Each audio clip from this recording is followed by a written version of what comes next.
নমস্কার, হেডলাইন্স ত্রিপুরার সাফ কথা অনুষ্ঠানে স্বাগত। আজকে সাফ কথা অনুষ্ঠানে আলোচনার বিষয় রাজ্যে তৃণমূলের অতীত, আশা ও ভবিষ্যৎ। এ রাজ্যে নতুন করে তৃণমূল কংগ্রেস তাদের রাজনৈতিক জমি খোঁজার চেষ্টা করছে।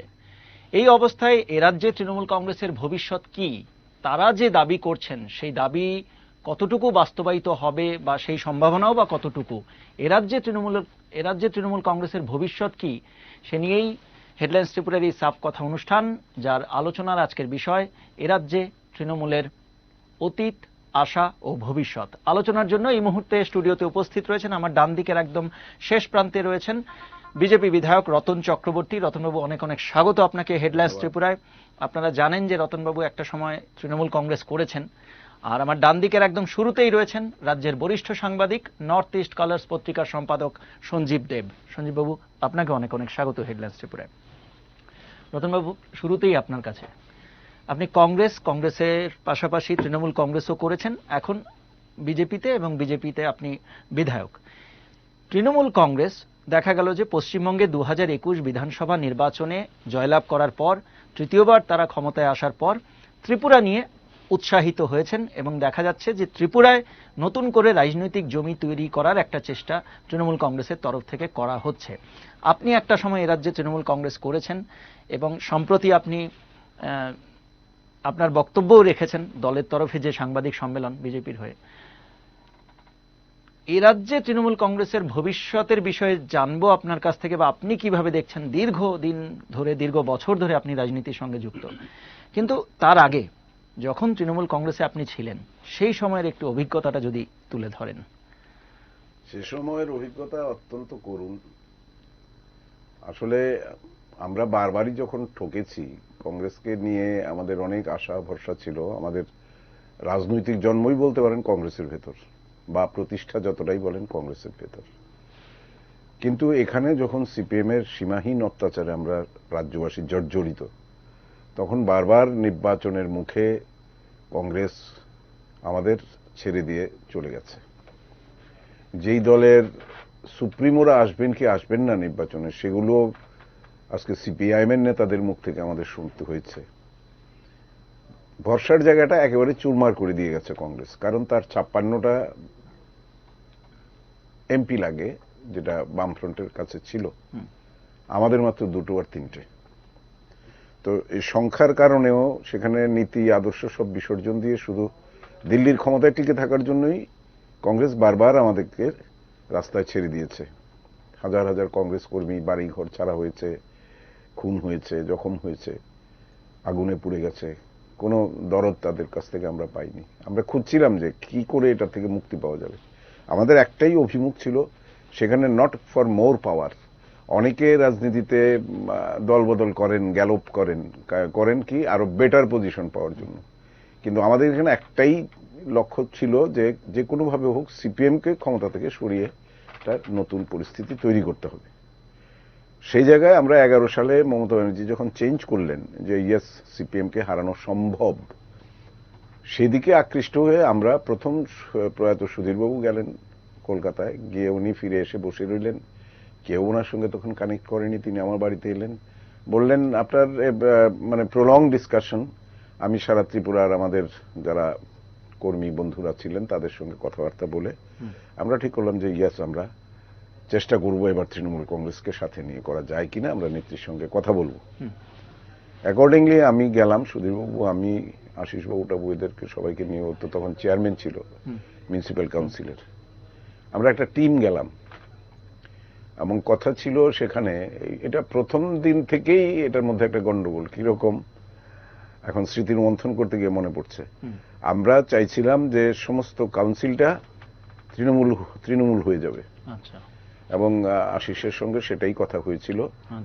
আমরা সেখানে গিয়ে বলছিলাম যে এখন যে ডিসকাশনটা হবে সেটা প্রেসে যাতে না দেওয়া হয়।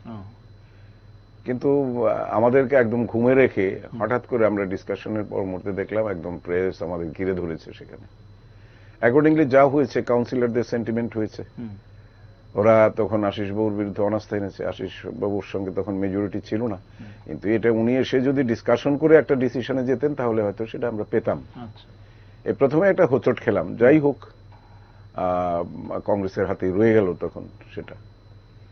পরবর্তী সময়ে আমরা ফার্স্ট মুখোমুখি হলাম জনগণের বাই ইলেকশন, যখন মধুসূদন শাহ মারা গেল বনমালীপুর, তখন সেই বাই ইলেকশনে ক্যান্ডিডেট করার জন্য আমরা যখন কলকাতা কথা বললাম, তখন মমতা ব্যানার্জি বলল যে হ্যাঁ, Ratan Chakraborty will be hour candidate, ওনাকে সব দিয়ে দাও, তোমার নমিনেশন ফর্ম টর্ম সিম্বল অ্যালটমেন্ট সবকিছু। তো সব কাগজপত্র হ্যান্ড ওভার করলো, বললো যে ওরা আসবে এখানে, কারণ আমাদের প্রয়োজনীয় ফ্ল্যাগ ফেস্টুন কিছুই ছিল না এখানে, কোনো ফান্ড ছিল না, কিচ্ছু ছিল না। তো সেই ক্ষেত্রে দেখা গেল যে আমি ইলেকশনে দাঁড়ালাম কিচ্ছু ছাড়া, একদম খালি হাত, একদম খালি হাত। সেখানে আমার বন্ধু বান্ধব কিছু পোস্টার টোস্টার ছাপিয়ে দিলেন, আর তৃণমূলের ফ্ল্যাগটা এখানে হয় না, বানানো যায় না, এবারে ওখান থেকে আনতে হয়। তো সেখানে বারবার ওদেরকে যোগাযোগ করা হলো, কেউ এলো না, কোনো সাহায্যও করলো না। তারপরে ঠিক সরব প্রচারের শেষ মুহূর্তে কলকাতা থেকে একটা ফ্যাক্স মেসেজ এনে, সেখানে সুদীপ বন্দ্যোপাধ্যায়ের সই করা কাগজ, সেখানে লেখা ছিল যে 9 নং বনমালীপুরে তৃণমূলের কোনো ক্যান্ডিডেট নেই। মানে আনপ্রেসিডেন্টেড। আমি অন্তত 1000 বার ফোন করলাম, কেউ সাড়া দিল না। আমি বললাম যে you please send somebody so that একটা প্রেসে বলবে যে না, he is our candidate, party candidate. তো এই অবস্থাতে যা হয়, তখন কংগ্রেস সিপিএম মিলে সেদিন দেখলাম কয়েকটা বুথে একের টোটাল রিগিং করে দিল, এবং আমাদের ছেলেদের মনোবল ভেঙে গেছে শেষ মুহূর্তে। এবং সুধীরবাবু নিজে বেরিয়ে, যেটা উনি নেই এখন, কষ্ট হয় যে সম্ভাবনাটাকে কিভাবে, ওই কলকাতা থেকেও হয়েছে, এখানকার ওরাও করেছে, উনি বেরিয়ে নিজে সবাইকে বলছেন এই নির্বাচনী কেন্দ্র বুথগুলির দিকে গিয়ে গিয়ে চলে যাও, চলে যাও, আমাদের ক্যান্ডিডেট নেই, কংগ্রেসকে ভোট দিয়ে দাও। That was the episode. তো যাই হোক, তারপরেও আমার সঙ্গে সিপিএম এর কন্টেস্ট হয়েছে, কংগ্রেস 3rd পজিশনে চলে গেছে। সেই জায়গা পর্যন্ত একটা জায়গা আমি ধরে রেখেছিলাম। তার পরবর্তী সময়ে আমার উপর যখন দায়িত্ব দিল, আমি ঘুরলাম, চেষ্টা করলাম। রতনবাবু, যদি সেই সময় পুরোপুরি হেল্পটা আপনি পেতেন, তাহলে সিটটা বেরিয়ে আসা, সামান্য হেল্প পেলে সেখানে আরামসে জিতে যাই, তাহলে ত্রিপুরা রাজ্যের রাজনৈতিক চেহারাটা, চিত্রটা বদলে যায়। তো তার পরবর্তী সময় যখন পার্লামেন্ট এলো, পার্লামেন্টেও আমাকে বললো যে ইয়েস, তোমাকে ক্যান্ডিডেট হতে হবে। ইনফ্রাস্ট্রাকচার নেই, কমিটি করে না, মুকুলবাবু এসে এখানে আমাদের সঙ্গে কথা না বলে ওর সঙ্গে ইয়ে করে পার্লামেন্টেও দাঁড় করিয়ে দিয়ে যা হলো, কেউ এলো না, কোন দলের পক্ষে কোনো প্রচার নেই, কিচ্ছু নেই। আমার একটা কন্ডিশনে ছিল, আমি হতে পারি, আমি ইয়ে হব, কিন্তু নেত্রীর একবার অন্তত আসতে হবে। না বাই ইলেকশনে এলো, না পার্লামেন্টের ইলেকশনে এলো। এত বড় অবজ্ঞা আর অপমান আমার মনে হয় না রাজনৈতিক জীবনে আমি একটা তৃণমূলে পেয়েছি। আর কংগ্রেস থেকে যেটা 2013-তে টিকিট দিয়ে আবার 4-5 দিন পরে টিকিট তুলে নিয়ে গেল, এটাও আনপ্রেসিডেন্টেড। আমার মনে হয় না রাজনীতিতে এই ধরনের ঘটনা ত্রিপুরাতে কখনো ঘটেছে বলে। এনিহাউ, তখন এই অবস্থার পরে যা হওয়ার হলো, ইলেকশন গেল, মমতা ব্যানার্জি আর তার কিছুদিন পরে আবার একটা বড় গ্যাপ, লম্বা গ্যাপ, তারপরে এলেন ত্রিপুরায়। ইতিমধ্যে সুদীপ বর্মন ওরা সহ সবার একটা ইয়ে হলো, সম্মিলন হলো তৃণমূলে, ওরা এলেন, কংগ্রেসের এমএলএ। তারপরে মমতা ব্যানার্জি এলেন, এসে তিনি বসে রইলেন আপনার স্টেট গেস্ট হাউসে, বাইরের কোলাপসিবল গেট বন্ধ, কোনো এমএলএরা সব দাঁড়িয়ে আছে, কেউ ঢুকতে পারছে না। আমাকে রাত্রি 12টার সময় বললেন আমাকে কিছু টকিং পয়েন্ট দাও। তা আমি টকিং পয়েন্ট নিয়ে কাগজ দেখছি বন্ধ। আমি বললাম যে ভিতরে খবর দাও, যেরকম আমি এসছি। তাও আমাকেই অ্যালাউ করলো, কিন্তু আমি তো একদম কাছে যেতে পারলাম না। ওই এন্ট্রেন্সের মুখে আমার কাছ থেকে কাগজটা নিয়ে চলে গেল। মানে nobody was allowed to meet her. একটা প্রাইম মিনিস্টার এলেও, দলের যে কোনো স্তরের নেতা আসুক, স্টেটের যে ইউনিট, তার যারা দায়িত্বে আছে, তাদের সঙ্গে কথা বলবে না, দেখা করবে না।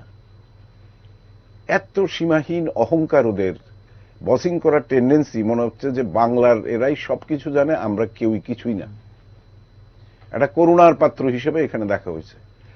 তখন মুকুলবাবু একটা কথা আমাকে বলেছিলেন, সিগনিফিকেন্ট, এটা এখনো কানে ভাসে, যেটা আমি বারবার বলছি, যে দেখো দাদা, কিছু লাগবে না, 6% ভোটটা তুমি দিয়ে দাও, সো দ্যাট আমরা অল ইন্ডিয়া তৃণমূল কংগ্রেসের স্বীকৃতিটা যাতে ধরে রাখতে পারি। তো সেম ঘটনাই এবারও ঘটছে।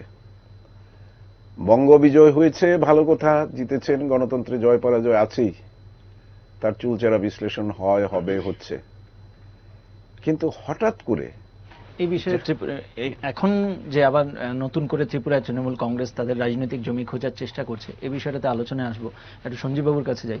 সঞ্জীববাবু, আপনিও শুনলেন এবং আপনিও দীর্ঘ বছর যেরকম ভাবে রতনবাবু দীর্ঘ বছর ধরে রাজনীতি করছেন, আপনিও আমাদের অভিভাবক সাংবাদিকতার জগতে দীর্ঘ বছর ধরে সংবাদ মাধ্যমে রয়েছেন, কাজ করছেন সাংবাদিকতায়। এই যে অতীতটা তৃণমূল কংগ্রেসের, তো এই শুরু থেকেই কি মনে হচ্ছে যে সেই অতীতের মধ্যেই তৃণমূল কংগ্রেস এখনো, যেটা রতনবাবু বললেন মুকুলবাবুর একটা বক্তব্যকে উদ্ধৃতি এনে সে জায়গায় যে 6%-এর, তো এখন যে তৃণমূল কংগ্রেস আর অতীতের তৃণমূল কংগ্রেস কোনো ফারাক দেখছেন নাকি সেই একই জায়গাতেই? ওই তখনকার সঙ্গে এখন একটা নতুন পরিস্থিতি তৈরি হয়েছে। এটা একটা নতুন পরিস্থিতি দেখতে পাচ্ছি। কিরকম? ওই সময়ে যেমন তৃণমূল একটা মূলত একটা পশ্চিমবঙ্গ ভিত্তিক দল, এবং এই সমস্ত আঞ্চলিক দলগুলি যা হয় একজন নেতা বা নেত্রী ভিত্তিক এবং অঞ্চল ভিত্তিক হয়, এটা তাই। তো তারা অন্য রাজ্যে প্রসারের চেষ্টা করে, একটা রাজনৈতিক দলের একটা নীতি বা আদর্শ থাকে। তো তৃণমূল কংগ্রেসের যা কিছু আছে সবটাই পশ্চিমবঙ্গ ভিত্তিক, ত্রিপুরাতে তেমন কিছু তার ইয়ে নেই।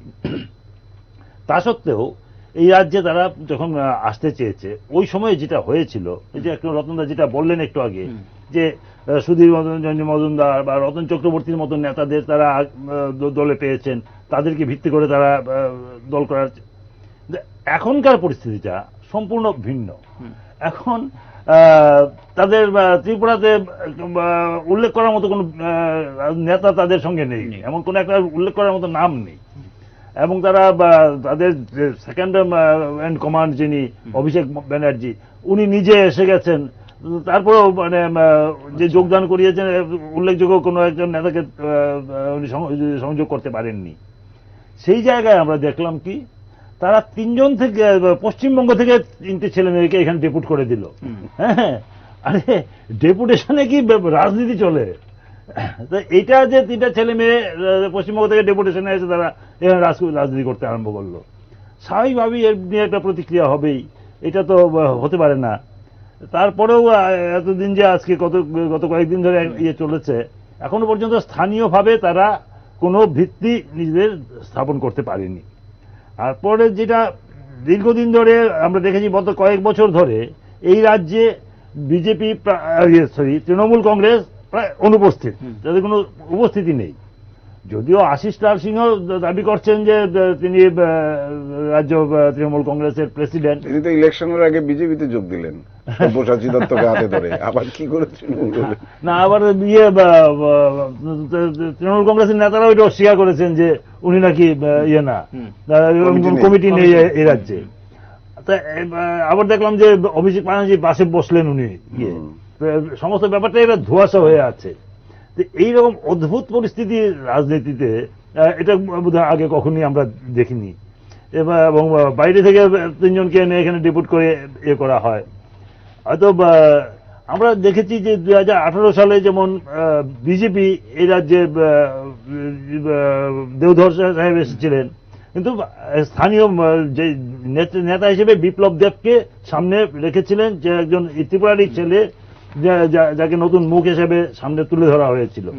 কিন্তু তাদের ক্ষেত্রে এরকম কিছু নেই। তারা ওই বাইরের 3টা ছেলে মেয়েকেই সামনে রেখে এখানে সংগঠন তৈরির চেষ্টা করেছে। সেক্ষেত্রে যা হবার তাই হয়েছে, এটা প্রতিরোধ হয়েছে বিভিন্ন জায়গায়। এটা অনেকেই বিভিন্নভাবে বিশ্লেষণ করবেন, কিন্তু এটা যে মানে মোটেই গ্রহণযোগ্য হতে পারে না, সেটাই হয়েছে। এবং যেটা বলছিল যে এখনকার পরিস্থিতিটা যেটা, এই পরিস্থিতিতে যে কোনো তৃণমূল কংগ্রেস তার নামের আগে সর্বভারতীয় একটা ট্যাগ থাকলেও, তকমা থাকলেও, আসলে এটা যে একটা আঞ্চলিক দল, সে নিয়ে কোনো সন্দেহ থাকার কোনো কারণ নেই। এবং আমরা যদি সারা ভারতবর্ষের রাজনীতির দিকে লক্ষ্য রাখি, যত আঞ্চলিক দলই আছে, কোনো আঞ্চলিক দলই কিন্তু তার নিজ রাজ্যের বাইরে গিয়ে তাদের প্রতিষ্ঠা পেতে পারেনি। এই যে মুলায়ম সিং যাদব বা লালু প্রসাদ যাদব, তারা একটা জাতপাত ভিত্তিক দল তৈরি করেছে, কিন্তু তারাও কিন্তু তার লালু প্রসাদের কে তার নিজের জাতের উত্তরপ্রদেশে যারা আছে তারা গ্রহণ করেনি। মুলায়ম সিংকে তার নিজের জাতের যারা বিহার আছে তারা গ্রহণ করেনি। ফলে এইটা যে একটা অঞ্চলভিত্তিক মানে একটা রাজ্যের মধ্যেই সীমাবদ্ধ থেকে গেছে সবগুলি দল।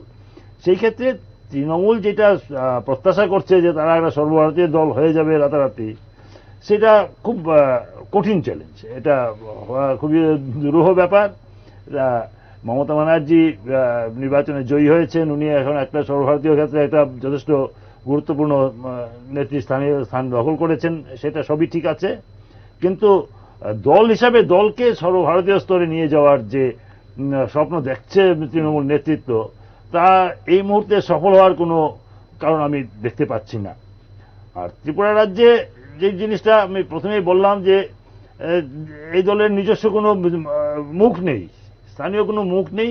এই আমদানি করা 3 জন নেতাকে দিয়ে, 3টা ছেলে মেয়েকে দিয়ে যদি এই রাজ্যে সংগঠন তৈরির চেষ্টা হয়, সেটা কোনোদিনই সফল হবে না, হতে পারে না।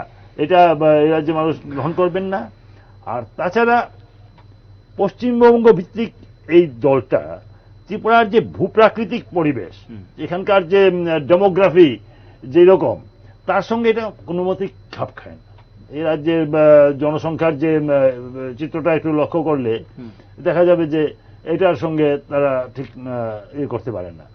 পশ্চিমবঙ্গে তারা ওইখানে পাহাড় বলে, যেটা দার্জিলিংকে বলে, কিন্তু সেখানে একটা খুবই ছোট্ট একটা অংশ। কিন্তু ত্রিপুরাতে এটা একটা, এইখানে যে একটা সামঞ্জস্য রক্ষা করা, তার কোনো নীতি বা কৌশল বা কোনো তাদের কিছুই নেই এখন পর্যন্ত কর্মসূচি। সে এইভাবে তাদের পক্ষে হুট করে এসে এখানে প্রভাব বিস্তার করার মতো। আর তাছাড়া যেখানে একটা বিজেপি একটা সর্বভারতীয় দল, এই দল দিল্লিতেও ক্ষমতায় রয়েছে, রাজ্যে ক্ষমতায় রয়েছে, তাদের সাংগঠনিক একটা নেটওয়ার্ক অত্যন্ত সুদৃঢ়ভাবে সারা রাজ্যে রয়েছে, নিয়মিত সাংগঠনিক কাজকর্ম চলছে। তার সঙ্গে প্রতিদ্বন্দ্বিতা করে পারতে গেলে যেই জিনিসটা দরকার, যেই শক্তি দরকার, সেই শক্তি সংগ্রহ করাটা খুবই কঠিন।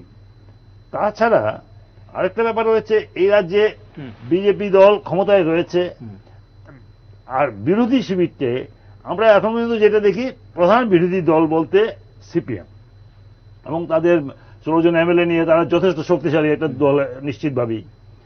রাজ্যে দীর্ঘদিনের কংগ্রেসের হয়তো কোনো এমএলএ নেই বা এ নেই, কিন্তু এই রাজ্যে কংগ্রেস তো একটা প্রাচীন দল, পুরানো দল হিসেবে এখনো তার প্রতিটা জায়গাতে কম বেশি একটা উপস্থিতি রয়েছে।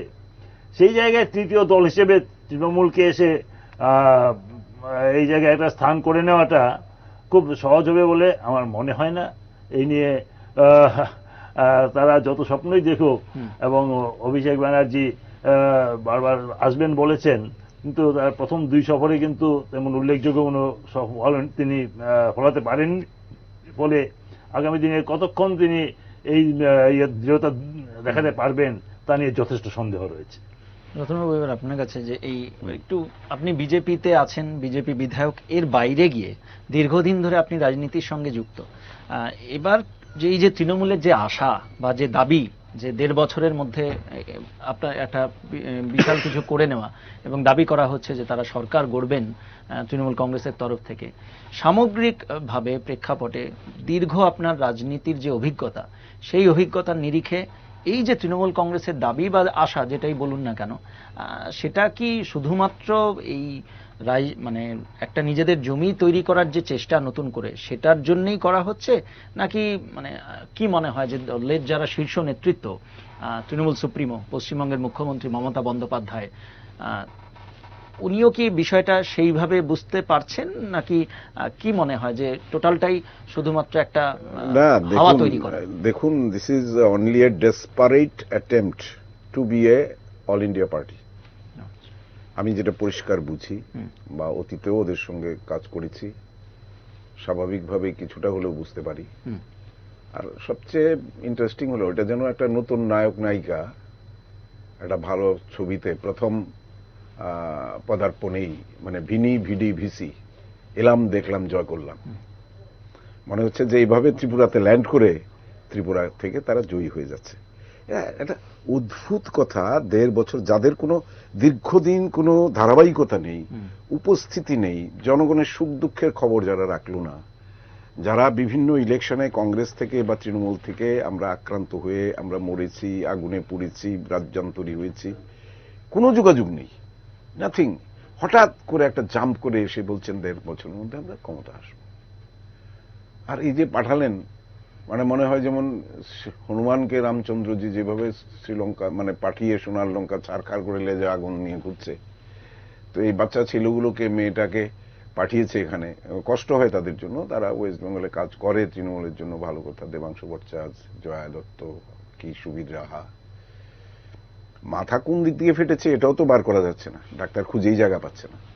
তো আমি এগুলো নিয়ে মানে কথা বলতে আমার লজ্জা করে। তারপর দেখলাম নেত্রী, এই যুবা নেত্রী, তিনি বড় ডান্ডা একটা লাঠি নিয়ে একটা বাইক ভাঙছেন, বারবার একেবারে সাংঘাতিক ভাবে আঘাত করছেন।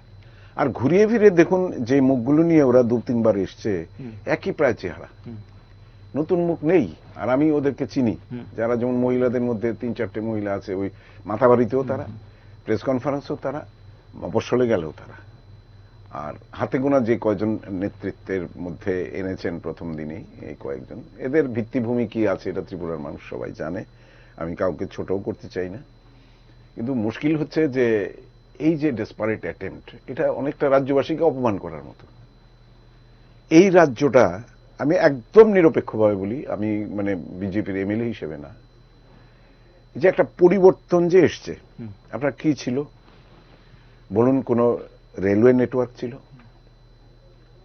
জাতীয় সড়ক বলতে একটাই লাইফ লাইন, আজকে 7টে জাতীয় সড়ক হয়েছে, ফ্রেট করিডোর হয়েছে, আজকে জলবন্দর হয়েছে, আজকে এসিজেড হয়েছে, আজকে মৈত্রী সেতু, logistic hub, light house project, smart city. মানে ত্রিপুরার চেহারাটা বদলে গেছে, দ্রুত বদলাচ্ছে। সেখানে কেউ এসে যদি হঠাৎ বলে যে 100 বৎসর পিছিয়ে গেছে ত্রিপুরা উন্নয়নের ইতে, কৃষকদের আয় আজকে দ্বিগুণ। আমি প্রতিদিন গ্রামে যাই, মানুষের সঙ্গে চেষ্টা করি মিশতে, আমি যদি কোথাও ভুল না করে থাকি। 2022-এর মধ্যে মোদিজি বলেছেন ডাবল ইনকাম দিতে হবে। এখন 2021-এর মধ্যে প্রায় আমরা 13,000 হলে ডাবল ইনকাম হবে, 13,000 সামথিং, 11,000-এর উপরে চলে গেছে রোজগার। গ্রামীণ অর্থনীতি এখন চলছে। এরা যে এসে বলছে যে ওয়েস্ট বেঙ্গলের এই এই এই এই কর্মসূচি, এই সমস্ত সব এখানে লাগু হবে, এই হবে, স্বপ্ন দেখাচ্ছে মানুষকে। আর এই ওয়েস্ট বেঙ্গলের রাজস্ব আয় কত?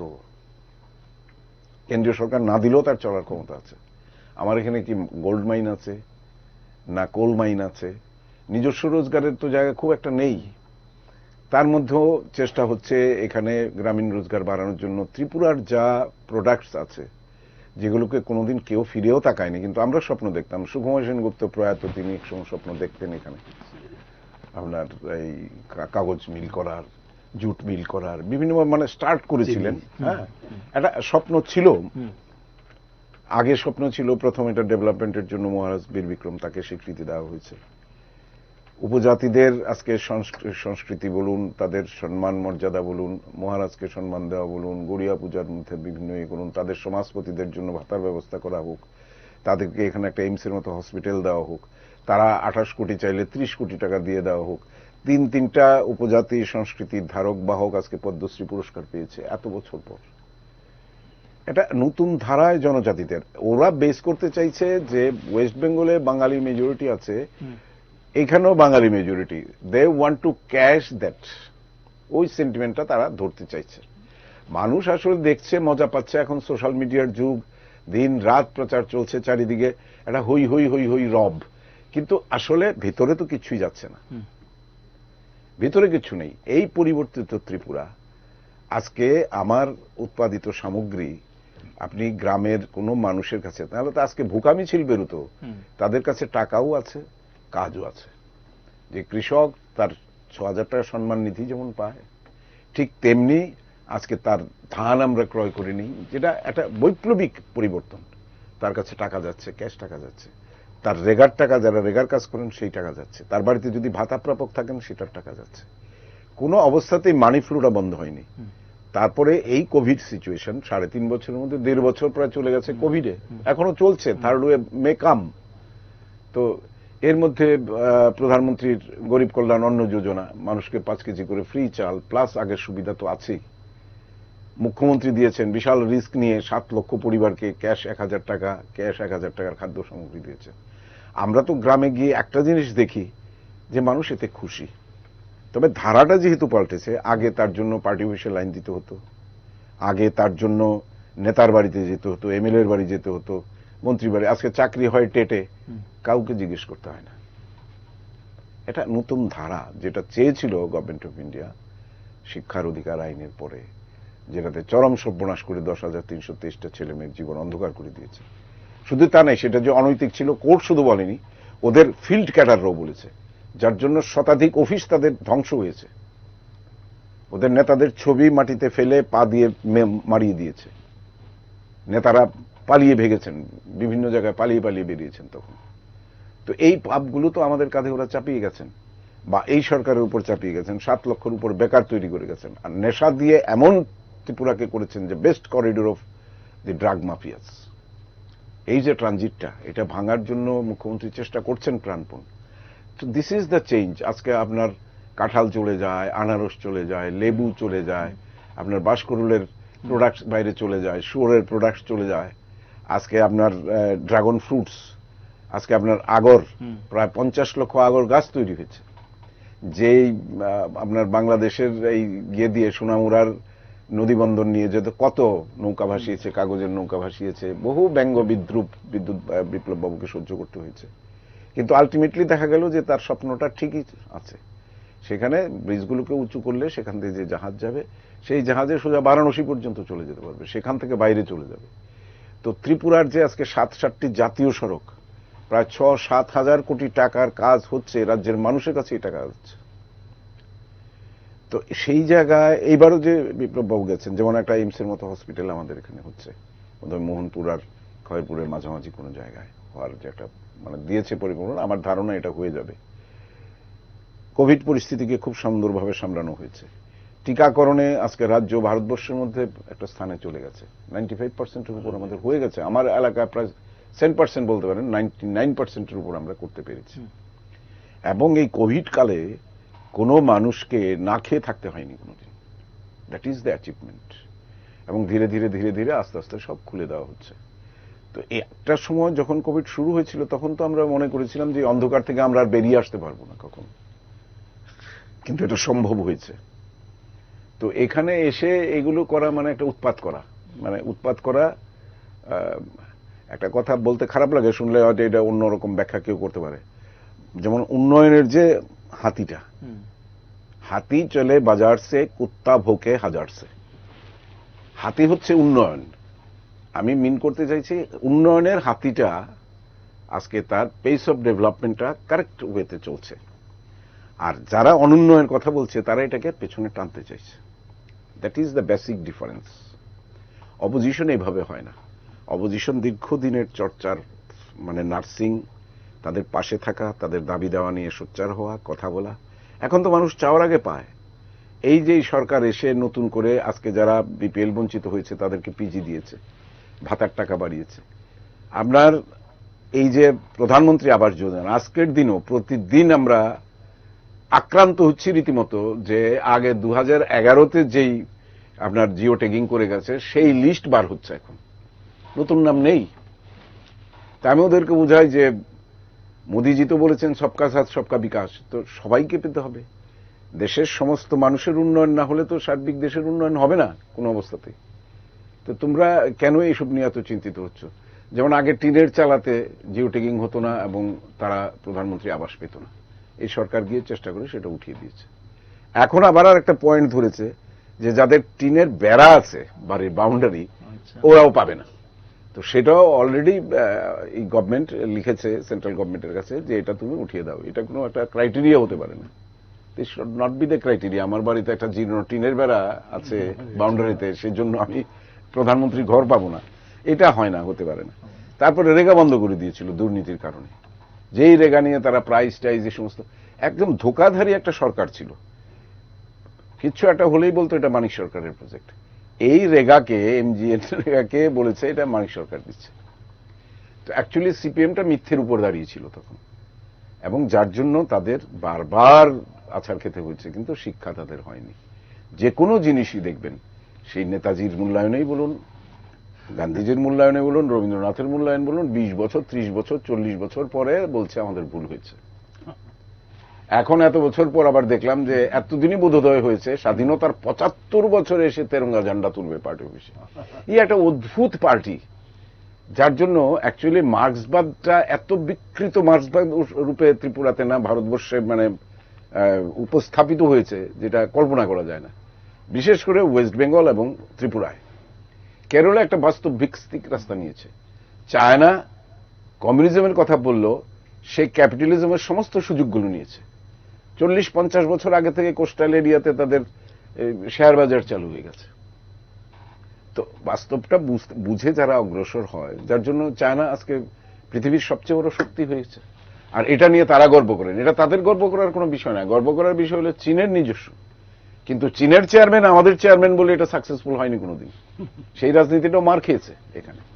একটু সঞ্জীব বাবুর কাছে আসি। সঞ্জীব বাবু, এই যে দাবি তৃণমূলের যে 1.5 বছরের মধ্যে ত্রিপুরায় সরকার গড়ে নেওয়ার যে একটা দাবি বা আশা, যেটাই বলুন না কেন, তাহলে কি এটা কি শুধুমাত্র দাবি হিসেবেই তৃণমূল কংগ্রেসের তরফ থেকে সামনে রাখা হচ্ছে, ত্রিপুরায় নতুন করে রাজনৈতিক জমি খোঁজার যে প্রয়াস সেই নিরিখে, নাকি একটা, যেহেতু রতনবাবু বললেন, আপনিও বললেন যে সেইভাবে বিগত কয়েক বছর ধরে তৃণমূল কংগ্রেসের কোনো উপস্থিতি এখানে লক্ষ্য করা যায়নি, এবং সেই জায়গায় দাঁড়িয়ে একটা কিছু তো রাখতে হবে যেটাকে সামনে রেখে, তো এই যে দাবিটা বা যে আশাটা, যেটাই বলুন না কেন, তো আদৌ কি এটা মানে কিসের ওপরে? কারণ এত এটা ভিত্তিটাই বাকি না। এটা ওই রতনদা যেই কথাটা একটু আগে বললেন যে আসলে টার্গেট হচ্ছে 6%। আচ্ছা, তারা যে বলছেন যে আমরা ক্ষমতা আসবো, এ করব। আসলে মানুষের সামনে একটা কিছু তুলে ধরা, যে আমরা আনলে তো মানুষ কেউ থাকবে না, এইরকম একটা তুলে ধরার একটা চেষ্টা। সেই চেষ্টাটা তারা করছেন। কিন্তু সর্বভারতীয় দল হওয়ার যে প্রয়াসটা, সেটা একটা সময় আমরা যখন তারা সর্বভারতীয় দলের তকমাটা পেয়েছিল, ওই সময়ে মণিপুরে, অরুণাচলে তারা বেশ কিছু, আসামে কিছু বিধায়ক সংগ্রহ করে, ত্রিপুরাতেও পেয়েছিল বিধায়ক। হ্যাঁ, এবারেও এখন পর্যন্ত তেমন কোনো, আসামে বোধহয় একটু অখিল গগৈরা একটু অন্য কোথায় সেভাবে দেখা যাচ্ছে না। কারণ আগের অভিজ্ঞতা থেকে, আর তাছাড়া বাস্তব পরিস্থিতিতেও, যে পশ্চিমবঙ্গের একটা দল যে যার সমস্ত নীতি আদর্শ বা তার কর্মসূচি সবটাই পশ্চিমবঙ্গ ভিত্তিক, সেই দল এসে এইখানে এখানকার, আমি আগেও যেটা বললাম যে এখানকার ভূপ্রাকৃতিক পরিবেশের সঙ্গে, এখানকার ডেমোগ্রাফির সঙ্গে তার যে নীতি আদর্শ কোনোটাই ঠিক খাপ খাচ্ছে না। সেই দলটা এখানে এসে কি করে এ করবে? এবং এবারে ওই সময়ে যখন ছিল, ওই সময়ে ছিল কি, কংগ্রেস দলটা ছিল একেবারে ছন্নছাড়া অবস্থা। রতনদাও যেটা একটু আগে বললেন, ছন্নছাড়া অবস্থা। সেই অবস্থায় কংগ্রেসের যারা নেতৃত্বে ছিলেন ওই সময়ে, তারা অনেকেই ভেবেছিলেন যে মমতা ব্যানার্জির নেতৃত্বে হয়তো তাদের প্রধান লক্ষ্য ছিল সিপিএম এর বিরোধিতা করা। তখন রাজনীতিটা ছিল কংগ্রেস বনাম সিপিএম। কিন্তু কংগ্রেস যেহেতু এ করছে না, তারা ভাবছিল যে মমতা ব্যানার্জির নেতৃত্বে, মমতা ব্যানার্জি তখন সারা ভারতবর্ষেই সিপিএম এর বিরুদ্ধে একটা প্রধান শক্তি হিসেবে উঠে এসেছেন। সেই ধারণা থেকে রমদান নিজেও গিয়েছিলেন, সুধীর বাবু দ্বারা গিয়েছিলেন, সব নেতৃত্ব সেখানে গিয়েছিলেন মূলত। কিন্তু এখনকার পরিস্থিতিটা তা নয়। এখন যে এন্টি সিপিএম যে ভোট, যেটা মূল হচ্ছে বিজেপি, সে যথেষ্ট শক্তিশালী।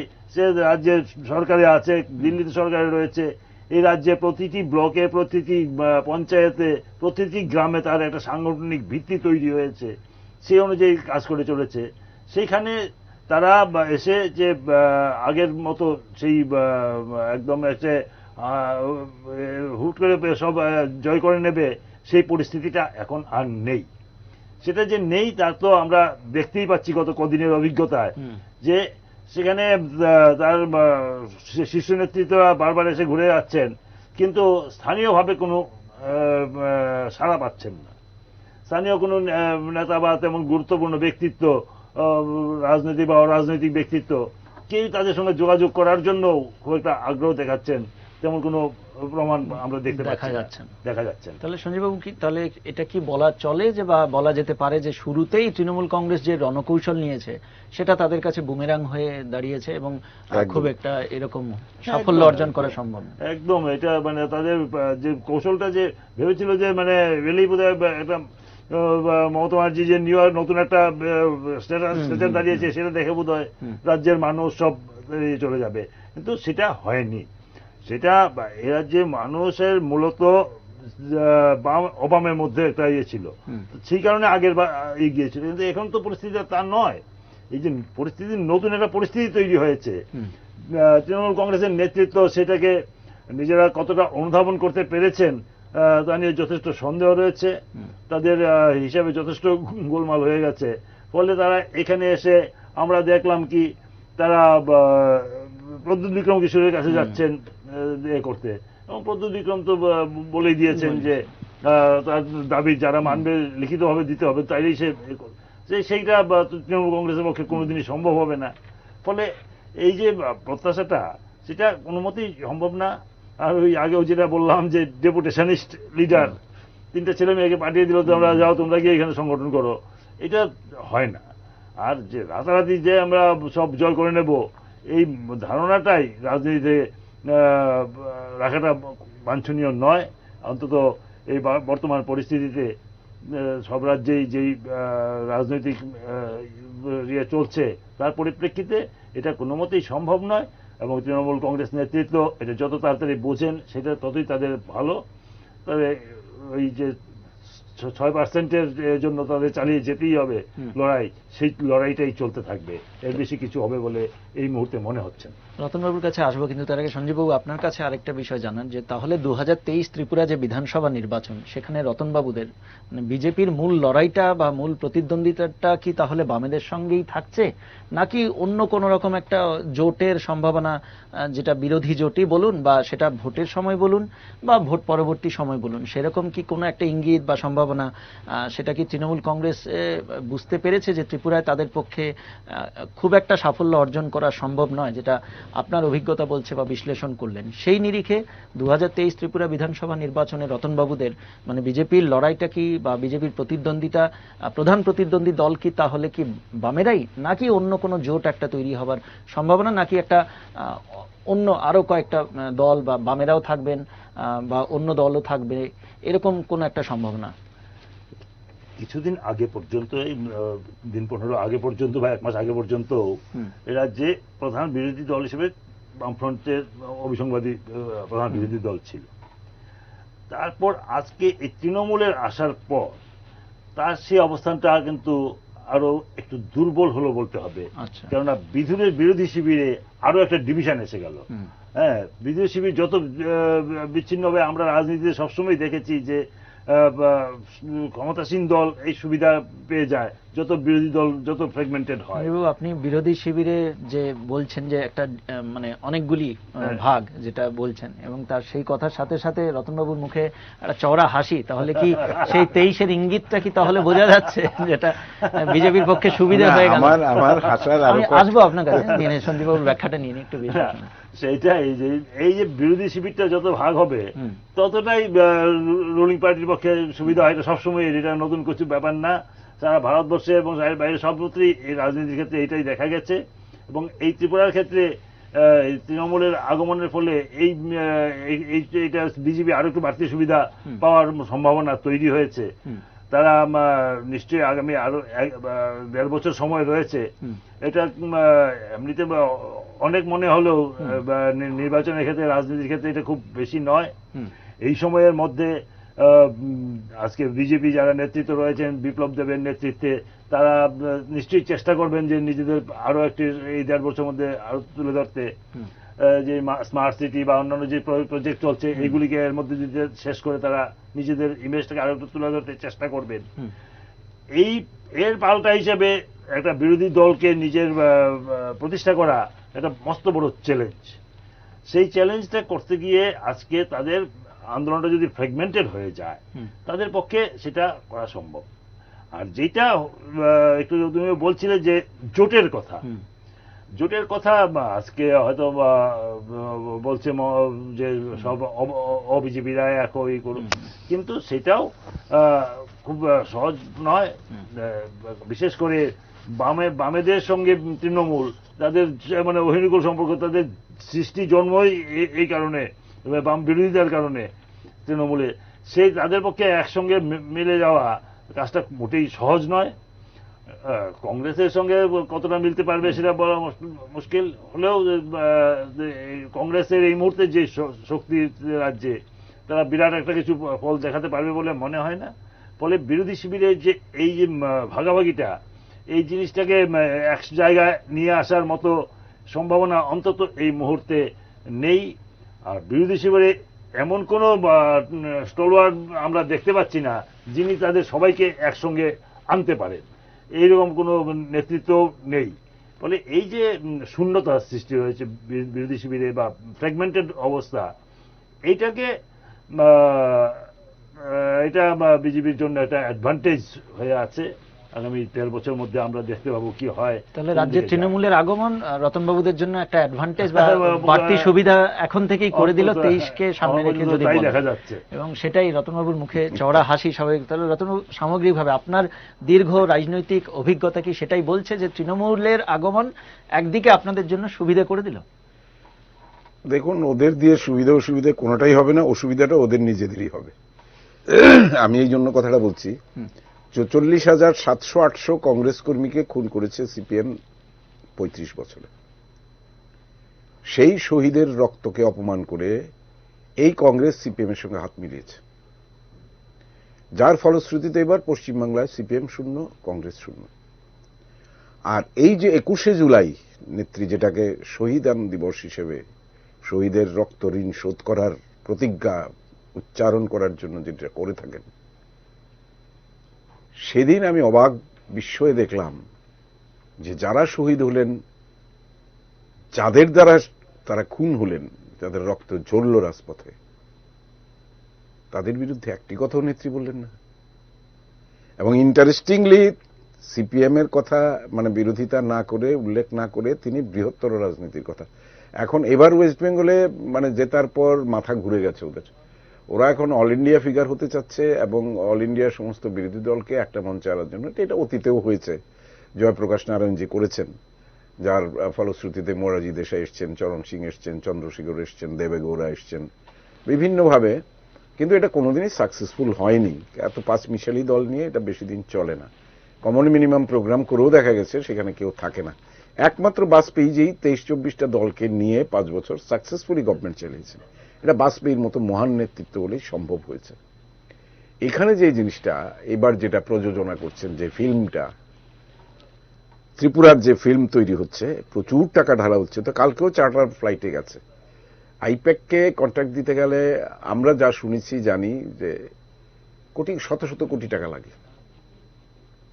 মানে প্রথমেই প্রযোজনার জন্য একটা বিশাল অঙ্ক এদের ঢালা শুরু হয়ে গেছে।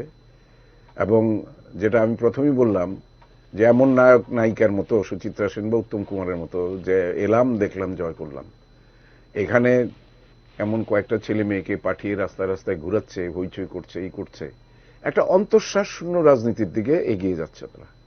এবং এদেরকে সমর্থন করে প্রথম দিকে চুপ থাকলেও এখন সিপিএম আজকেও দেখলাম পবিত্র প্রেস করছেন, কোথাও কি ইন্টারভিউ দিচ্ছেন, তাদের সম্পাদক মণ্ডলী কথা বলেছে, গৌতম দাস কথা বলেছে। ধীরে ধীরে ধীরে ধীরে যেন তারা কাছাকাছি আসছেন।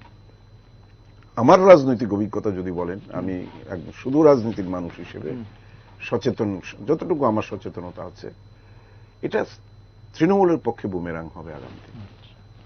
কংগ্রেস যে সর্বনাশ নিজের জন্য ডেকে এনেছে, ঠিক একই সর্বনাশ এই মুহূর্তে অনেকে বুঝতে পারছে না, কিন্তু সামনের দিনে তৃণমূলকে এটার মূল্য চোকাতে হবে। রাজনীতি তো এখানে থেমে থাকবে না, তারপরেও আসবে। এখানে আমরা যেমন 18 পরে 23-এ আসবো, 23-এর পরে আবার 28-এ যাব, ওই রকম করে পশ্চিমবাংলাও তো নেক্সট আবার ইলেকশন আসবে। কিছু নেই নেই করেও তো এবার বিজেপি 3 থেকে 77-এ গেছে। 2,27,00,000 মানুষ প্রধান বিরোধী দল হিসেবে উঠে এসছে, শূন্য হয়ে গেছে কংগ্রেস এবং সিপিএম। এটা this is a very very significant area, এটাকে লক্ষ্য রাখতে হবে। এখানের পরিবর্তন তো মানুষ চোখে দেখছে। এই যে আখাউড়াতে রেল লাইন হচ্ছে, আমি একসময় এখানে দাবি করেছিলাম, তৃণমূল থাকতে মমতার কাছে দাবি করেছিলাম এই মিসিং লিঙ্কটা করার জন্য। বিজনেস, কারণ সাউথ ইস্ট এশিয়ার গেটওয়ে হচ্ছে ত্রিপুরা। এই যে আন্তর্জাতিক বিমানবন্দর হয়েছে, আজকে রাজ্যটার দ্রুত পরিবর্তনশীল এবং গ্রামীণ অর্থনীতি চাঙ্গা হয়েছে, আমাদের পার ক্যাপিটা ইনকাম বেড়েছে, আমাদের নতুন করে এক্সপেরিমেন্টাল জিনিসগুলো যেগুলো হচ্ছে, শিক্ষা হোক, স্বাস্থ্য হোক, স্বাস্থ্যে সাকসেসফুলি আজকে আমরা ফেস করতে পেরেছি কোভিডকে। These all are the achievements. এখানে গভর্নমেন্টের মানে মাধ্যমে ডাবল ইঞ্জিন হওয়ার ফলেই এটা সম্ভব হয়েছে, কারণ বিপ্লব বাবুর যে মানে অ্যাক্টিভিটি ছিল দিল্লিতে এবং ওনার সঙ্গে যে রিপোর্ট গড়ে উঠেছে, কি প্রধানমন্ত্রী যদি 6টা স্টেটকে দেয় এর মধ্যে ত্রিপুরা একটা থাকে, এত স্নেহডরও তিনি বাধা বলেছেন Tripura is my lucky area. আর নর্থ ইস্টে অষ্টলক্ষীকে সাজিয়ে তুলছেন। আমাদের রেলওয়ে কানেক্টিভিটি বলুন, ত্রিপুরাতে একটা রেল লাইন এত দূর যাবে কি কল্পনা করেছি আমরা? জাস্ট ইলেকশনের 6 মাস আগে যিনি এসে মোদিজি তখন বললেন পরিষ্কার যে আরে ভাই তাজ্জব কি বাত है, आजादी का इतना साल बाद भी अभी तुम लोगों का ब्रॉडगेज नहीं मिला है, मैं 6 महीने में कर दूंगा। 6 महीने में করে দিয়েছে। আজকে এয়ার কানেক্টিভিটি হচ্ছে সমস্ত নর্থ ইস্টের স্টেটগুলোর মধ্যে। তো এই যে পরিবর্তনটা, এটা মানে এত ধ্বংসাত্মক। একটা পলিটিক্যাল পার্টি এসে ধীর স্থির ভাবে কথা বলবে, কাজ করবে, ঘুরবে, ঠিক আছে ঘুরুন। প্রথম থেকেই একটা শুধুমাত্র প্রচারকে সামনে আনার জন্য ওরা বলছে ডেমোক্রেসি নেই। 40টা বিজেপির লোককে তোমরা খুন করেছো আফটার দি ইলেকশন, তোমরা ডেমোক্রেসির কথা বলো। সিপিএম এর আমলে কি হয়েছে? সিপিএম এর আমলে এখানে এই যে জন কি বাত একটা ইয়ে আছে, আজকেও দেখলাম ওরা এসে এখানে ওদেরকে ধরে পিটিয়েছে আটকে রেখে রেখে। আর তোমরা গণতন্ত্রের কথা বলছো। কত প্রায় লক্ষের কাছাকাছি মানুষ বাংলা ছেড়ে পালিয়েছে, বাড়িঘর আগুন দিয়ে পুড়িয়ে দিয়েছে, কতটা ধর্ষণ হয়েছে, ধর্ষণের অ্যাটেম্প্ট হয়েছে, সরকারি নির্যাতন ওদের উপর মিথ্যা মামলায় জড়িয়ে তাদেরকে ভিতরে ঢুকিয়ে দেওয়া হয়েছে। তো এরা কি করে ডেমোক্রেসির দাবি করে যে এখানে গণতন্ত্র নেই, গণতন্ত্র হত্যা হচ্ছে, এই হচ্ছে সেই হচ্ছে? এগুলো কোনো কাজের কথা না, চ্যাংরামো করার জায়গায় পলিটিক্স না। রাজনীতিতে অনেক বেশি আরো ধীর স্থির হতে হবে, এটার সমস্যাটা বুঝতে হবে, মানুষের সঙ্গে সংযোগ গড়ে তুলতে হবে। শুধুমাত্র সোশ্যাল মিডিয়া আর কিছু মিডিয়াতে ভরসা করে রাতারাতি মানুষের মন পরিবর্তন করে 1.5 বছরের মধ্যে আমরা কোনো ধারাবাহিকতা ছাড়া। আরে তোমার নেত্রী যে আজকে এসছে, আজকে সেখানে 20 বছর লাগাতার চেষ্টা করেছে। ব্রিগেড প্যারেড গ্রাউন্ডে বামফ্রন্ট ক্ষমতায় থেকে যত লোক এনেছে তার চেয়ে বেশি মমতা ব্যানার্জি লোক এনেছে, সেটা দিয়েও পাওয়ার আসতে পারেনি। তার যতক্ষণ না ডিপ রুটেড হয়েছে ইনফ্রাস্ট্রাকচার ততক্ষণ পর্যন্ত।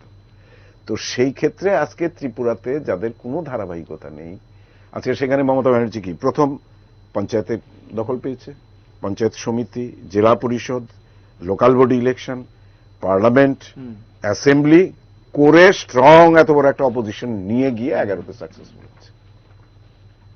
That was a long struggle. I regard her, she is a street fighter.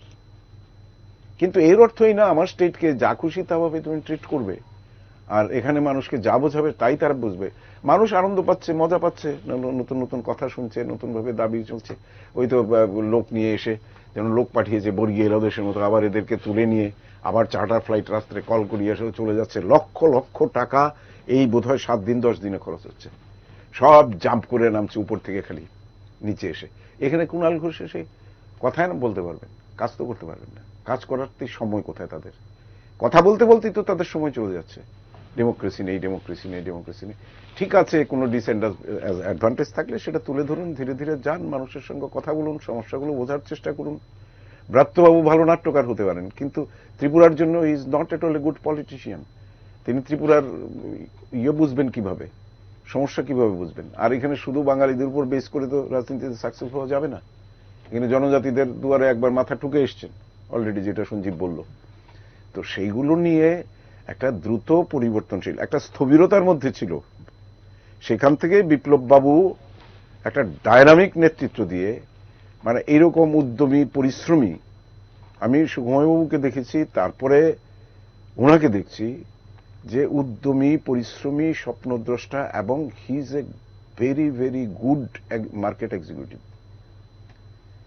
সে যেভাবে আমাদের প্রোডাক্টসকে ইন্টারন্যাশনাল মার্কেটে নিয়ে গেছে, মানে ট্রিমেন্ডাস, মানে এক কথায় অপূর্ব, এবং রোজগার বাড়াচ্ছে।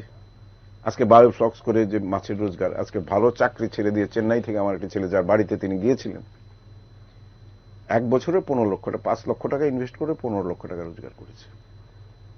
এই যে আগর গাছ যারা লাগাচ্ছে, ড্রাগন ফ্রুট যারা লাগাচ্ছে, বিভিন্ন জায়গায় এই যে লেবুর চাষ হচ্ছে, আমাদের আনারস আজকে সারা পৃথিবীতে সমাদৃত হচ্ছে।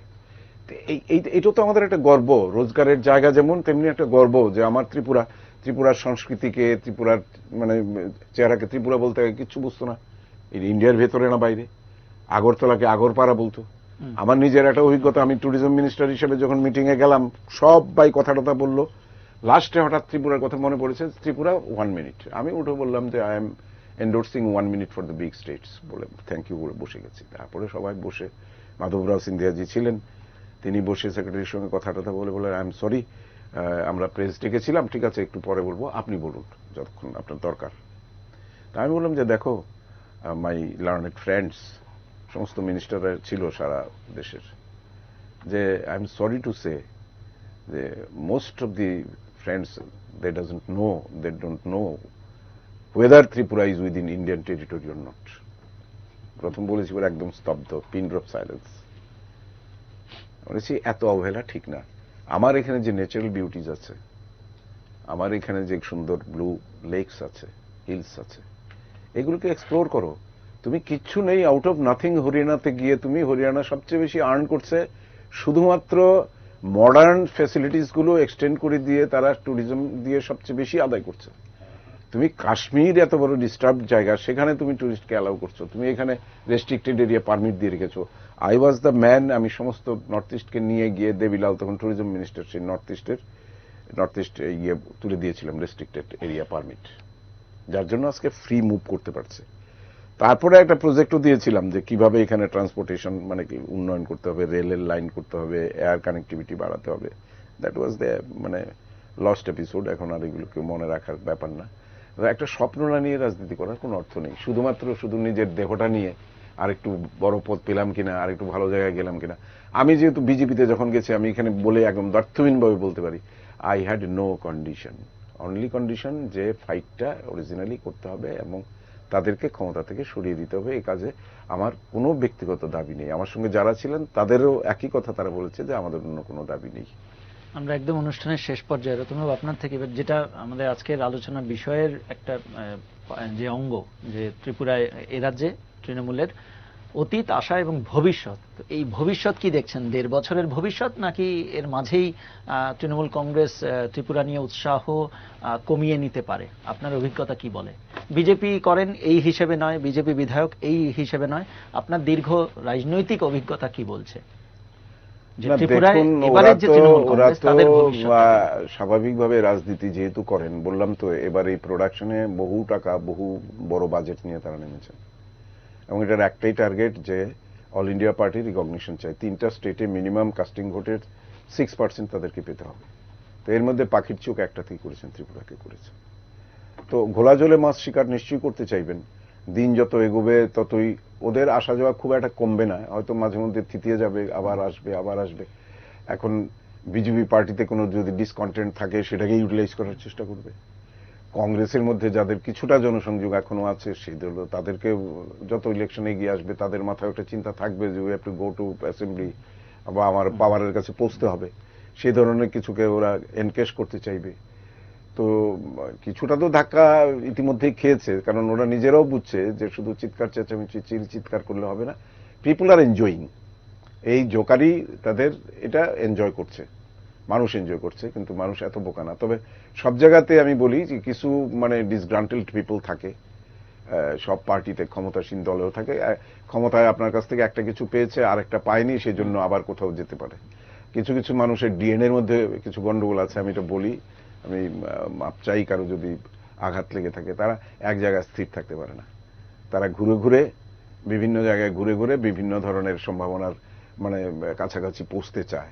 আদতে হয় না, সেটা রাজনীতিতে হয় না। রাজনীতিতে একটা অভিমুখ রাখতে হয়, যেটা দিয়ে যে একটা নৈতিক ভিত্তি লাগবে। ওইখানে যেটা করেছে ওরা, যেটা বলছে যে এই করবে, আমার রোজগারটা কি, আমার এখানে রাজস্ব আয় কত, তোমার এখানে এটা কি, তুমি কি করে করবে? আর আমরা এখানে যেটা করেছি সেটা জনজাতিদের সার্বিক উন্নয়নের জন্য কাজ করা হয়েছে, কৃষকদের রোজগার দ্বিগুণ করা হয়েছে, আজকে বেকার যুবকদের বিকল্প অর্থনীতির সন্ধান দেওয়া হয়েছে, আজকে শিক্ষাক্ষেত্রে আমূল পরিবর্তন হচ্ছে, পর্যটন শিল্পে সাজিয়ে তোলা হচ্ছে, সেখানে বহু ছেলেমেয়ের ব্যবস্থা হবে, আজকে এসিজেড এর মাধ্যমে হবে, স্মার্ট সিটির মধ্য দিয়ে ত্রিপুরা আরো এগিয়ে যাচ্ছে, তো লজিস্টিক হাব হচ্ছে। তো এই যে লাইট হাউস প্রজেক্টে মধ্যবিত্ত নিম্ন মধ্যবিত্তদের একটা থাকার জায়গা তৈরি হচ্ছে, ইভেন যারা সাংবাদিকতা করেন তাদের সম্বন্ধেও এই গভর্নমেন্ট সেন্সিটিভ, এবং তারা চেষ্টা করছে প্রেস ক্লাবটাকে একটু শক্তিশালী একটু সাজিয়ে তোলার জন্য, এবং যারা সাংবাদিক অরিজিনালি তাদের ভবিষ্যতে 60 বছরের পর তাদের যাতে একটা পেনশন থাকে, ন্যূনতম একটা, এই স্বীকৃতিটা তো ওইভাবে কেউ দেয়নি কখনো। সো দিস গভর্নমেন্ট অলরেডি পৌঁছে গেছে মানুষের কাছে। বিপ্লব বাবু সারা রাজ্যে ঘুরে ঘুরে আজকে প্রাইমারি হেলথ সেন্টারের সাইটগুলো সমস্ত দেখছেন, বিভিন্ন নতুন নতুন প্রজেক্ট উদ্বোধন করছেন, এবং একদম প্রত্যন্ত পাহাড় প্রত্যন্ত গ্রামে আজকে সেই ঝড়জলি হোক বা আপনার ঘূর্ণিঝড়ই হোক, মানুষের কাছে সাংসদ, আপনার মন্ত্রী, এমএলএ, চিফ মিনিস্টার, মন্ত্রীরা সবাই গিয়ে পৌঁছছেন, এবং সঙ্গে সঙ্গে প্রশাসন গিয়ে তাদেরকে উঠানে দাঁড়িয়ে সাহায্য করে আসছে। দিস ইজ দ্য এদের কোনো ভবিষ্যৎ এখানে নেই, ওই ডেসপারেটলি চেষ্টা করবে ওই পার্সেন্টেজ কিছু তুলে নেওয়া যায় কিনা। সঞ্জীববাবু, আপনি কি দেখছেন, কিভাবে দেখছেন এ রাজ্যের তৃণমূলের ভবিষ্যৎ? 1.5 বছরের, নাকি এর মধ্যেই তারা উৎসাহ হারিয়ে নিতে পারেন? বললাম তো, একটা রাজনৈতিক দলকে রাতারাতি এসে এ করে নেওয়াটা এটা খুবই কঠিন ব্যাপার। অনেকেই বলতে পারবেন যে 2018 সালের আগে তো বিজেপি দলের কিছু ছিল না, কিন্তু ছিল না বললে হবে না। বিজেপি দলের উপস্থিতি এই রাজ্যে গত স্বাধীনতার পর থেকেই আছে। গত 70 বছর ধরে বিজেপি দল এখানে 6 জন প্রচারক খুন হয়ে গেল, বিভিন্ন নির্বাচনে প্রতিদ্বন্দ্বিতা করেছে। তারা হয়তো ভোট খুব বেশি পায়নি, কিন্তু তাদের একটা উপস্থিতি সবসময় ছিল। উপস্থিতি চাইতেও যেটা বড় জিনিস ছিল সেটা হলো বিজেপি একটা আদর্শ ইয়ে করে, কারণ পছন্দ হতে পারে না হতে পারে, তাদের একটা আদর্শ রয়েছে, যে আদর্শটা এরা মানে সারা ভারতবর্ষের সব জায়গাতে এবং ত্রিপুরা রাজ্যে অলিতে গলিতে সব মানুষের কাছে। এখানে কল্যাণ আশ্রমের মাধ্যমে জনজাতির প্রচুর কাজ করেছে, কাজ তো করেছে তারা বিভিন্ন, তারা অনেক। তারপরে খুন হয়েছে ইলেকশনের আগে, আমাদের এরা খুন হয়েছে, এদের বর্ষাধার নিয়ে সারা ত্রিপুরায় ঘুরেছে। অ্যাক্টিভিটিস সবসময় ছিল একটা, কিন্তু হয়তো ভোট সেইভাবে পায়নি, কিন্তু বললাম তো অ্যাক্টিভিটিস ছিল। তার চেয়ে বড় জিনিস যে তাদের যে আদর্শটা, এটা এ রাজ্যের সর্বস্তরের মানুষের মধ্যেই জানা ছিল মানুষের। আরএসএস এর একটা হিন্দুবতার যে ব্যাপার ছিল সেটাও হেল্প করেছে, এই একটা আদর্শ সম্পর্কে জানা। কিন্তু তৃণমূলের যে আদর্শটাকে ভিত্তি করে 18 সালে সবাই জাম্প করেছে বা এ করেছে, কিন্তু তৃণমূলের তো সেইরকম আদর্শ বা নীতি বা আদর্শ বা কোনো কর্মসূচিও সেভাবে নেই। তার যা কর্মসূচি সবটা ওয়েস্ট বেঙ্গল ভিত্তিক। ত্রিপুরা রাজ্যের জন্য এখনো তারা কোনো কর্মসূচি ঘোষণাও করেনি, বা ফলে সেই ক্ষেত্রে তা মানুষ এটাকে কি ধরবে? ওইখানে যেমন আদর্শটাকে ধরেছিল বিজেপি, যে মতাদর্শ যেটা প্রচার করছে, একটা বড় অংশের মানুষ সেটাকে বলে ভেবেছে যে এই মুহূর্তে এইটাকে দরকার, তারা ওইটাকে গ্রহণ করেছিল। কিন্তু তৃণমূলে কি নেবে মানুষ? নেওয়ার মতো কিছুই নেই। ফলে এই মুহূর্তে এবং আগামী 1.5 বছর একটা নতুন দলকে গড়ে তোলার ক্ষেত্রে যথেষ্ট সময় মনে হয় না। তবুও যদি নেত্রী তেমন যোগ্য থাকে, তিনি যদি করতে পারেন সেটা ভালো কথা, কিন্তু এই মুহূর্তে তেমন কোনো সম্ভাবনা দেখা যাচ্ছে না যে একটা বড় কিছু করতে পারবেন। আর সবচেয়ে বড় কথা, এই রাজ্যে কোনো উল্লেখযোগ্য ব্যক্তিত্ব এখনো তাদের প্রতি আগ্রহী দেখাচ্ছে না। সেই অবস্থায় কাজটা যে খুবই দুরূহ সেটা বলতেই হবে। কিছু বিভিন্ন দলের কিছু হতাশাগ্রস্ত লোক হয়তো যদি যায়, এখনো তারাও যেতে ভরসা পাচ্ছে না। যারা বিভিন্ন দলে হতাশার মধ্যে আছে তারাও এখনো ওইখানে গিয়ে স্থান নেওয়ার জন্য ভরসা পাচ্ছে না। ফলে এই অবস্থায় এই মুহূর্তে অন্তত তাদের খুব সম্ভাবনা দেখা যাচ্ছে বলে আমার মনে হচ্ছে না। রতনবাবু, সঞ্জীববাবু, আপনাদের দুজনকে অনেক অনেক ধন্যবাদ, এবং আপনারা এত ব্যস্ততার মধ্যেও সময় বের করে হেডলাইন্স ত্রিপুরা স্টুডিওতে এলেন, সাফ কথা অনুষ্ঠানে আলোচনায় অংশ নিলেন। আপনাদের দুজনকে অনেক অনেক ধন্যবাদ হেডলাইন্স ত্রিপুরার পক্ষ থেকে। এখনকার মতো হেডলাইন্স ত্রিপুরার এই সাফ কথা অনুষ্ঠান এখানেই সমাপ্ত। নমস্কার।